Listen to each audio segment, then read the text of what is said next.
Hi, Ken. It's really nice to see you. Great to see you. Thanks for having me. So I know you've had a long career in the cruise industry. I wanted to sort of touch base with you to ask about what's happening within that segment. I get announcements all the time, and it seems like cruising is expanding in almost every single demographic when it comes to consumers, whether it's luxury or mass market or expedition or things like that. Why do you think this seems like such a big moment for the cruise industry that it is going through this kind of rapid expansion? Well, it's funny. It's funny you say it that way because when you think about it, the cruise industry has been going through this massive expansion probably since 1997 or so, when Royal Caribbean and others started just building bigger and bigger and bigger, and it hasn't stopped since. Maybe that's similar time to when I started in the industry, so maybe it's just top of mind, but it really has been expanding like crazy. And then a few years ago, we saw River have a huge expansion. And now there's a big focus on expansion of the smaller ships and expedition and ultra luxury. Yeah. So I think it's a few things. Number one, we've done a great job in making sure that the industry does not become a commodity. We've really made it so it's very clear for travel advisors and consumers to know what brands are out there and what offers what for what kind of clientele, based on budget, based on destination, based on amount of time they have for a vacation. So that's a big part of it. We've really been able to differentiate the brands and keep it that way. Continuous innovation has been a huge part of what draws a lot of attention to the industry and gets people to continue to evolve from one kind of product to another. And that innovation is not only in the hardware, but also the places we visit, the technology we use on board, what we do pre, during, and post cruise. So that's a big part of it. And then I think, the industry has continued to be a great value. We provide excellent service, excellent accommodations, unpack once, different location every single day, which is typical what everybody has said for years and years, but it really is what makes the cruise industry unique. And so I think those are some of the key reasons why it's become so successful. And then on top of that, lastly, the industry has become or provided a way to really provide great like for like experiences. So people that are very much into culinary can go on cruises with celebrity chefs. The whole entire culinary experience has upped its game on the various brands that are out there, especially on the luxury side. And then health and wellness is a big thing as well. And also the industry has been able to up its game on the health and wellness activities that we do on board, shoreside, having, in our brands on Scenic and Emerald, we've got the e-bikes that are available on our yachts and on our river cruises. We've got great tours. We've got Pilates, we've got yoga, we've got gyms, we've got spas. So really appealing to that kind of interest has really helped the industry continue to be innovative and really appeal to a broader demographic. Yeah, and I know Clea always uses the stat or reaffirms that once you get someone on board a cruise ship, they tend to stick with this kind of vacation. So it is important for the industry to continue to innovate, to continue to look for places they haven't been before, to continue to sort of cater to guests who maybe aren't familiar with this type of travel. So it is nice to hear your perspective on that. I know this sort of presents a unique problem or maybe problem is the wrong word, but a unique issue for travel advisors who are talking to clients, maybe first-time cruisers.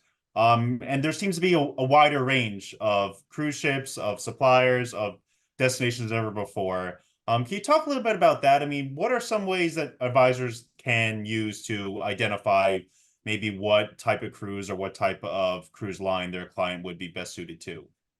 Well, yeah, I mean, look, travel advisors are number one most important thing in our industry. They still responsible for a tremendous amount of business in driving the business to the cruise industry. And I've said this for years, and it hasn't changed, and it's a constant reminder for the trade, which is ask a lot of questions and listen.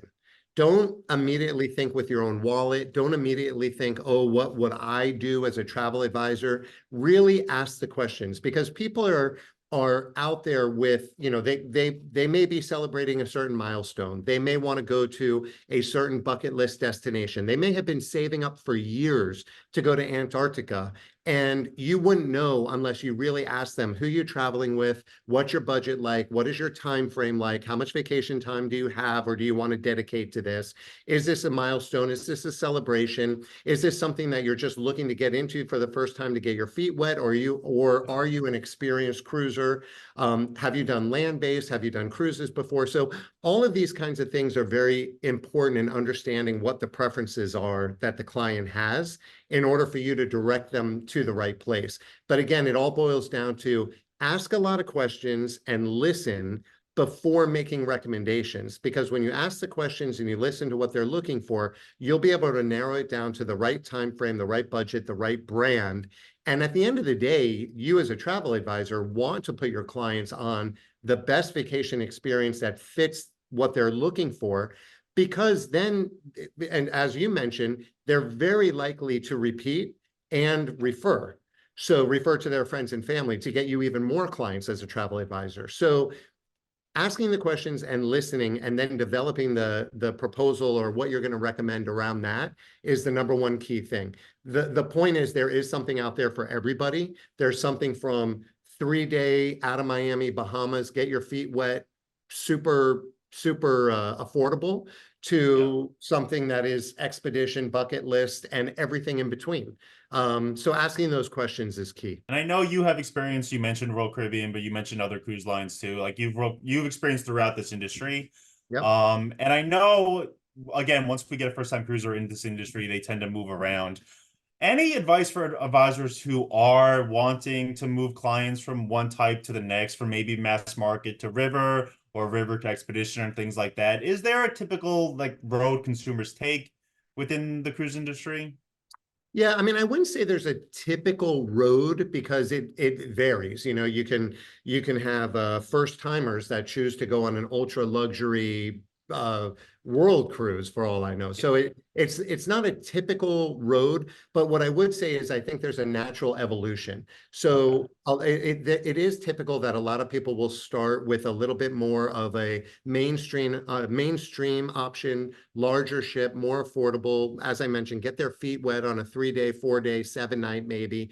And then what we're seeing is, you know, a lot of these mainstream cruise lines are building ship within a ship concepts. So here you go, going from a mainstream cruise line with a few thousand people on board to a ship within a ship concept. For example, the NCL Haven, the MSC Yacht Club, there's others that are out there that only have maybe 200, 300 people. And then the client starts to get a taste of what it's like to be in this unique, exclusive, very service-oriented area with only a couple hundred people where you can really do everything that you want to do. Then they say, well, if I'm going to do that, why don't I just go on a ship that holds a couple hundred people? And then I'll get an even better experience and I'll be able to go to unique locations that only smaller ships can get to. So I think that progression of large ship, you know, all the bells and whistles, mainstream to then a smaller kind of very service-oriented VIP kind of experience to then the smaller ships or even river cruises that only hold a few hundred people that offer a whole different kind of experience, bringing you to the center of town, very much culturally driven, very much enrichment driven, destination driven, is a natural progression that we're seeing today, which also, by the way, is starting to bring us even a younger demographic when it comes to river and luxury and expedition, where typically people thought, oh, you had to be retired with a lot of money and a lot of time. Now we're seeing, because we've got Starlink on, we just installed Starlink on all of our fleet, river and ocean. You can stay connected. You can, it is more affordable. People have more time and people don't want to wait. So the younger demographic is saying, I don't want to wait and do this in another 20 years. I want to do this in my 40s or 50s while I'm active and adventurous and I can still enjoy it. So all of that is leading to opening it up to a slightly younger demographic, even on the luxury side as well. Yeah, and that is interesting too, because we talk about the repeat guests, and if you have them when they're young, that leads to a lot of business going forward. I know we're running out of time, but I don't want to let you go, Ken, without asking what's new. You mentioned Starlink, but what else is new with Scenic, with Emeralds? Is there anything you want travel advisors to be aware of? Yeah, I mean, there's a ton of stuff. I mean, number one, we just launched 2 brand new ships less than a year ago. So our fleet is very young, our fleet is very modern, and we are very excited about the growth opportunities that we have for both Scenic and Emerald on the riverside, and especially on the ocean yacht sides and expedition side. It's important for travel advisors to understand our full portfolio. It's very unique for us to have 2 brands, Scenic and Emerald, both with river, both with ocean, and with expedition to offer. And what I like about that is for travel advisors to realize the lifespan that we can offer to their clients. So you can start on river and you can graduate to an Emerald yacht, which does warm weather cruising all around, only 100 people on board. And then you can advance to a Scenic Eclipse that is more global, or an expedition kind of product. So the portfolio that we have is very unique and very valuable for the trade. We've had a record-breaking wave season, which just shows the attention that we've been able to draw. The brand awareness is improving in the market.